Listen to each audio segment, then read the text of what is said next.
Bom, pessoal, vou fazer uma breve leitura aqui, complementar a respeito do Dharma e da virtude da não violência, a bondade, o conceito de fraternidade, né? O nosso Dharma em ser humano, né? E eu achei, lendo aqui um livro do Jonas Mazetti, né? Um professor de Vedanta. Quem faz a introdução desse livro é o Swami Paramarthananda, né? E eu achei assim muito relevante. E eu inclusive já tinha feito um vídeo, tá no meu canal, só lendo isso aqui, mas eu achei tão espetacular que eu gostaria de trazer novamente aqui para vocês. Então ele diz assim: os seres humanos possuem 3 diferentes aspectos ou personalidades. Uma delas é a personalidade usufruidora do mundo. Desde o nascimento, começamos a usufruir o mundo ao nosso redor através dos sentidos e da mente. Esse usufruidor é chamado em sânscrito de Bhogta e usufrui durante a vida de várias experiências prazerosas e dolorosas. Essa personalidade existe desde o início da vida de todos nós. Há uma segunda personalidade, um segundo aspecto no ser humano, chamado de agente da ação, assim eles denominam. Inicialmente, como um bebê, uma pessoa não faz ações deliberadas ainda. Mas à medida em que a criança cresce e que seus órgãos de ação tornam-se bem desenvolvidos, ela se torna capaz de planejar e realizar ações deliberadas. Em sânscrito, o agente da ação, esse aspecto, denomina-se com o termo karta. Contudo, ainda existe uma terceira personalidade, um terceiro aspecto em todos nós, seres humanos. E essa personalidade é aquela capaz de aprender com o mundo. Cada ser humano é capacitado com um grupo de instrumentos de conhecimento através dos quais ele pode aprender coisas. Esse aprendiz, o conhecedor, é chamado em sânscrito de Jnanata.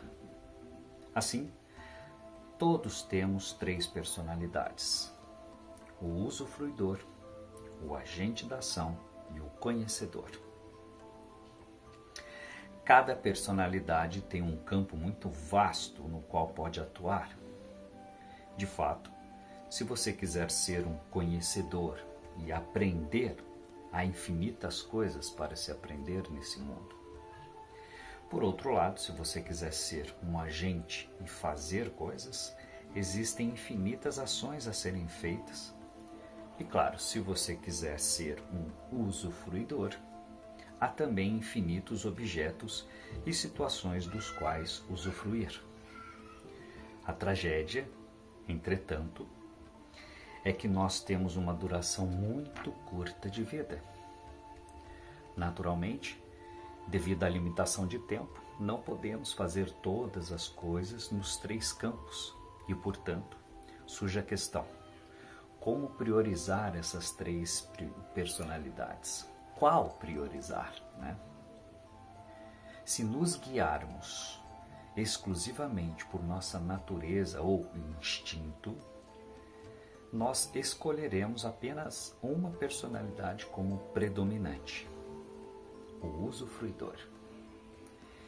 A maioria das pessoas está preocupada apenas com o tipo de experiências que elas tiveram, têm ou terão. Quando você coloca o usufruidor no topo, como mestre, né, naturalmente, toda a vida se configura de modo que o conhecedor e o agente da ação tornam-se dominados por ele. Você pode olhar, por exemplo, para a nossa educação e ver como isso funciona na prática. Digamos, por 20 anos, uma criança vai para o colégio e quando chega a hora de escolher uma profissão, o parâmetro de escolha qual é? Provavelmente será: eu quero fazer o curso que me proporcionará o melhor emprego. E qual é o parâmetro para definir qual é o melhor emprego, né? Qualquer emprego em qualquer lugar do mundo que me pagará o maior dos salários. O maior salário é para que eu, como usufruidor, possa ter a melhor infraestrutura. E a qualidade da infraestrutura é determinada pela sua capacidade de dar-me uma vida confortável e feliz, com todos os prazeres possíveis ao meu dispor. Eu sou considerado uma pessoa de sucesso quando me torno o melhor usufruidor, com as melhores experiências ao meu dispor. Você é considerado mais bem-sucedido ser humano em termos do tipo de roupa que você usa, das joias que você tem, da marca de carro que você dirige, do número de quartos que existe na sua casa, enfim, etc. De modo que constantemente o universo está passando a mensagem de que um ser humano de sucesso é um usufruidor bem-sucedido. Esta é a nossa sociedade e essa é a conclusão a que chegaremos se formos guiados meramente pelo nosso instinto e natureza. Os ensinamentos do yoga, de Vedanta, nos dizem que o nome disso é materialismo. Não só Vedanta e yoga, mas a sociedade moderna também.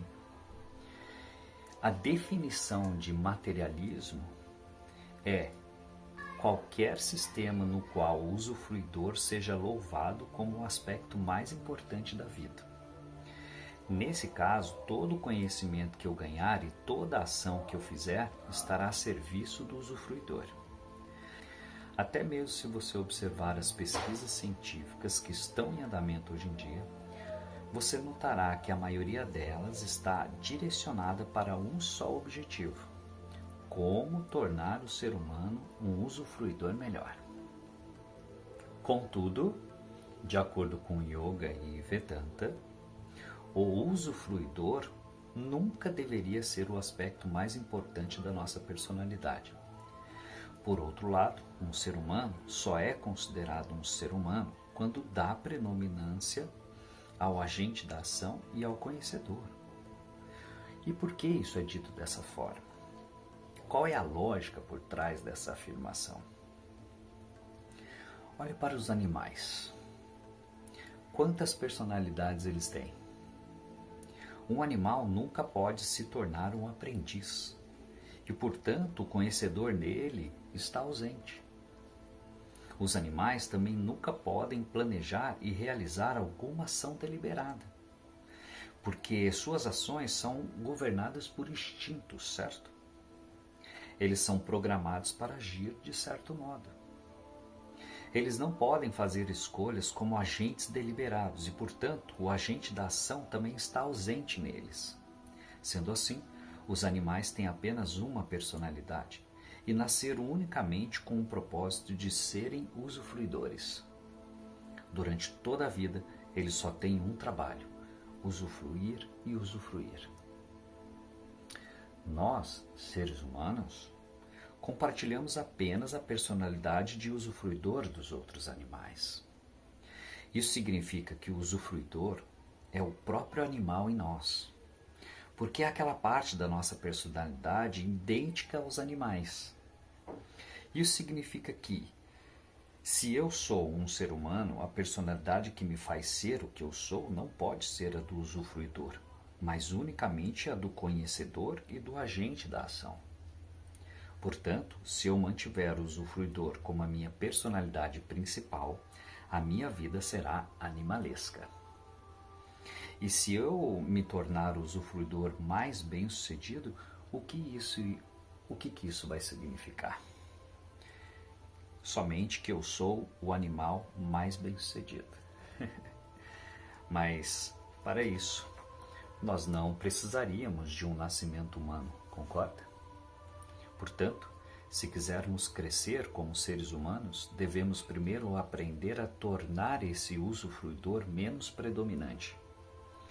Não deixe que ele se torne o personagem principal da sua vida, o que significa que você não deve se apegar às experiências passadas ou futuras, reclamando com as pessoas sobre o que lhe aconteceu de ruim no passado e ansiando por experiências maravilhosas no futuro.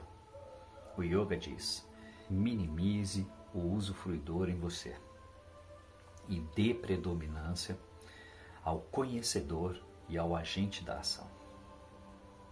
Aprenda a ser um agente da ação bem-sucedido e também um conhecedor bem-sucedido.